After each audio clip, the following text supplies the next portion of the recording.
தூங்குறதுக்கு கொஞ்சம் கஷ்டம்தான். ஒரு 3 நாளாச்சு தூங்கிட்டு. எப்படின்னா தூங்கும்போதுனா முன்னாடியே நம்மளுக்கு அந்த இது தான் என்ன ரொம்ப பாடி பார்த்துட்டேன் நான். நிறைய பேர்லாம் வந்து பார்த்துட்டு போகிறாங்க, அவங்களுக்கு எப்படின்னு தெரில. ஆனால் எங்களுக்கு ரொம்ப கஷ்டம் தூங்குறதுக்கெல்லாம். காலையில் சீக்கிரமாக 6 மணிக்கெல்லாம் நாங்கள் வந்துடுவோம். ஏன்னா தூக்கம் இல்லை சரிக்கும். இல்லாட்டினா டேப்லெட் போட வேண்டியதாக இருக்கும், வேறு எதுவுமே இல்லை.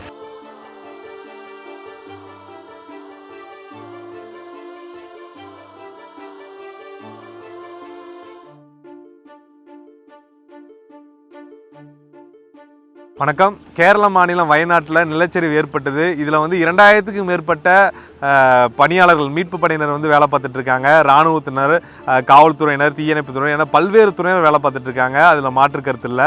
ஆனாலும் வந்து சம்பவம் நடந்ததுலேருந்து இந்த மீட்பு பணியில் மிக முக்கியமாக இருக்கக்கூடிய பணியாளர்கள் பார்த்திங்கன்னா இந்த ஜேசிபி பணியாளர்கள்.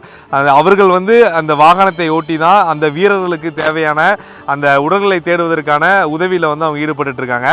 அப்படி இந்த சூரல்மலா பகுதியில் வந்து மீட்பு பணியில் ஈடுபட்டிருக்கக்கூடிய ஒரு ஜேசிபி ஓட்டுநர் மட்டும் இருக்காரு. அவர்கிட்ட நம்ம பேசுவோம். அண்ணா வணக்கம். நீங்கள் எந்த பகுதியை சேர்ந்தவங்க, எப்போ வந்தீங்க இந்த மீட்பு பணிக்கு? மேப்பாடி சேர்ந்தவங்க. நான் வந்துட்டு ஃபஸ்ட் நாள்லே வந்துட்டேங்க. ஃபஸ்ட் நாள் வந்துட்டு ஒரு 4-5 மணிக்கெல்லாம் இங்கே வந்துட்டோம். வந்ததுலேருந்து தான் நாங்கள் தான் ஃபஸ்ட்டு வில்லேஜ் ரோட்டில் எடுத்தது. அந்த சைடு ரோடு இந்த வண்டி தான் கிராஸ் பண்ணி போயிட்டு ஓடியெல்லாம் எடுத்துகிட்டு வந்தது. அதே மாதிரி இந்த சைடும் கிராஸ் பண்ணது ஃபஸ்ட்டு நாங்கள் தான். மேலே போயிட்டு பின்ன பில்டிங்கும் காரியங்கள்லாம் இப்போ நாங்கள் தான் இந்த இது தேடிட்டுருக்கோம், இங்கே இருக்கா இல்லையான்னு. இங்கேயும் ரோடு ஒரு வண்டியெல்லாம் கிடக்குது. அந்த வண்டி தேடி பார்த்துட்டு எடுக்கணும். இனி இந்த சைடும் இருக்கான்னு பார்க்கணும். இனி பின்ன வேறு எதுவுமே இல்லை. இப்போ நீங்கள் இப்போ மற்ற இடங்களில் வேலை பார்க்குறக்கும் இந்த மாதிரி களத்தில் வேலை பார்க்கும்போது எந்த மாதிரி மனநிலை இருக்குது? உங்களால் நைட்டு வீட்டுக்கு போனால் தூங்க முடியுமா? தூங்குறதுக்கு கொஞ்சம் கஷ்டம்தான். ஒரு 3 நாளாச்சு தூங்கிட்டு.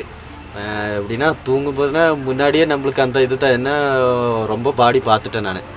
அப்போ நம்ம தூங்கும்போது முன்னாடி அந்த இது தான் வந்துட்டுருக்குது. ரொம்ப கஷ்டம் தூங்குறதுக்கு.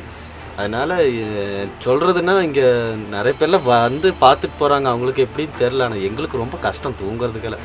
வீட்டில் தூங்கிட்டு ஒரு நாங்கள் 3 நாள் ஆச்சு போயிட்டு. எங்கேயாச்சும் போய் உட்காந்துருவோம், இல்லாட்டினா வெளியில் போயிடுவோம். காலையில் சீக்கிரமாக 6 மணிக்கெல்லாம் நாங்கள் வந்துடுவோம். ஏன்னா தூக்கம் இல்லை சரிக்கும். இல்லாட்டினா டேப்லெட் போட வேண்டியதாக இருக்கும், வேறு எதுவுமே இல்லை. அப்படி தூக்கம் இல்லாமல் தான் நாங்கள் இங்கே வந்துட்டுருக்கோம். என் மூஞ்சி பார்த்தாலே தெரியும் உங்களுக்கு.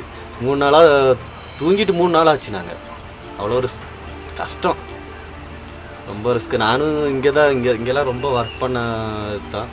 முண்டக்காயில் நான் நிறைய ஒர்க் எடுத்துருக்கிறேன். போன மாதம் வந்து இங்கே ஒர்க் எடுத்துகிட்டு போன ஆள். அந்த எல்லாத்தையும் பார்த்து பழகினவங்க, தெரிஞ்சவங்க இருக்காங்க நிறைய பேர். சின்ன குழந்தைங்க, பின்ன என் கூட வேலை செய்கிற ஒரு ஆப்ரேட்டர் இருக்கார். இப்படி நிறைய பேர் இருக்காங்க. அங்கே நிறைய பேர் இருக்காங்க. அதில் தெரிஞ்சவங்க வேறு நிறைய பேர் இருக்காங்க. அவங்களாம் போனால் ரொம்ப கஷ்டமாக தான் இருக்குது. என்ன பண்ண முடியும்? போயிட்டாங்க. இன்னி இங்கே இருக்காமல் நம்ம பார்த்து நம்ம இருக்க வேண்டியதுதான். நம்ம இது வேறு எதுவுமே என்னால் சொல்ல முடியல. ரொம்ப கஷ்டமாக தான் இருக்குது நம்மளுக்கு.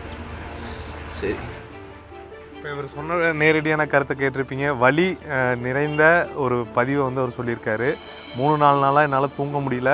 இந்த பகுதியை சேர்ந்தவனா இங்கே ஏற்கனவே நான் பணி செஞ்சுருக்கேன். ஆனால் அந்த மாதிரி இப்போ அந்த ஊர் இல்லை.